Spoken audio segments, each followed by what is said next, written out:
बिस्मिल्लाहिर्रहमानिर्रहीम अल्लाहुम्मा सल्लि अला मुहम्मद व आलि मुहम्मद रब्बि इश्रह ली सदरी व यस्सिर ली अमरी वहलुल उक़दतम मिन लिसानी यफ़क़हू क़ौली। इमाम जाफ़र सादिक़ अलैहिस्सलातु वस्सलाम का फरमान है, और ये वो फरमान है कि जो साल में एक मरतबा जिस पे मोमिनीन अमल करते हैं, और खुशकिस्मत है जो इस पे अमल करते आ रहे हैं।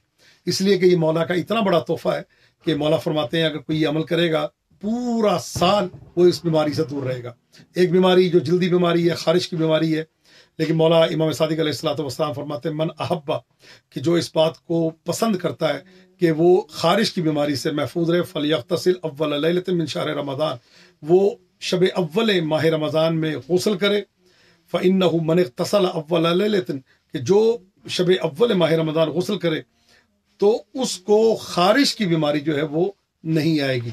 एक ये कौल है। एक दूसरी रिवायत में वारिद हुआ है कि अगर नहर में आप गुस्ल कर रहे हैं तो 30 चुल्लू पानी जो है वो अपने सर पे डालें, तो अगले साल तक जो है उसका बदन पाक और साफ रहेगा, और वो तमाम गलाजतों से, शयातीन से, इन चीज़ों से महफूज रहेगा। परवरदिगार आलम हम सबको तमाम बीमारियों से और पाकीज़गी इल्म व अमल व इरफान हमें अता करे, और हमें उसवा हसना मोहम्मद वाले मोहम्मद अलैहिस्सलाम पे चलने की तौफीक अता फरमाए। वमा अलैना इल्लल बलागुल मुबीन।